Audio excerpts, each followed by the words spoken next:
Karibu tena mtazamaji, tuendelee na taarifa zetu. Moja kwa moja tuelekee gatuzi namba 23 ambapo jamii ya wafugaji ya Waturkana katika kaunti ya Laikipia imelalamikia vikali kubaguliwa katika masuala ya ajira na uteuzi serikalini.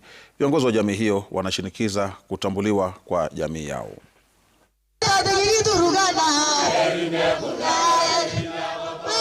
Katika mkutano wa pamoja uliowashirikisha wazee, akina mama, vijana na wasomi kutoka jamii hiyo katika eneo la Rumuruti, kaunti ya Laikipia, mbuzi walichinjwa na tambiko kufanywa, jamii hiyo ikishinikiza usawa katika uteuzi na ajira serikalini. National government hawatambui viongozi ya county kwa sababu kuna nafasi za kazi ambayo wanaangalia tu eneo la Turkana County, lakini sisi kama diaspora folks hawaangalii sisi. Sisi tumekasirishwa na hiyo jambo. Tunasikia vibaya sana, unang'ang'ana, unaenda vibarua, unasomesha mtoto, lakini mara ya mwisho mtoto anaishia kukua tu nyumbani.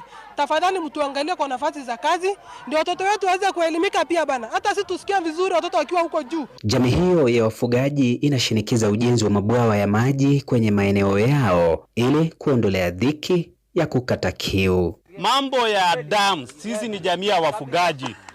Mambo ya dams, jamii hii ya wafugaji Waturkana wa Laikipia hatujanufaika, hatuna chochote ya kusema tumefaidika nayo. Wanaposhinikiza kutambuliwa kwao, wametishia kuwa endapo matakwa yao hayatasikizwa, huenda wakalazimika kubadili msimamo wao kisiasa. Sensa ilifanywa 2019, hiyo ni uongo. Ninajua kura zetu is more than. Hapa diaspora tuko na kura 1500. Kama hiyo kura itatosha kupeleka mtu kupitisha, juzi Ruto alishinda na kura 200. Kwani kura 500, 1500 haiwezi pitisha mtu? Tutaweka kwa debe mahali tunataka. Sisi ni kusukuma tu mauru baro. Sisi tunaambiwa sisi ni kujaza tu kwa magari. Tunachuka tu pole pole kwa ajili tuko na matumbo. Leo raundi hii jamii ya Waturkana wanasema wanataka kufunga matumbo. Leo tunataka kunywa maji. Leo hatutaki kutumiwa na viongozi ambaye ni mabwenyenye. Ni lazima watambue jamii ya Waturkana kwamba wanapiga kura.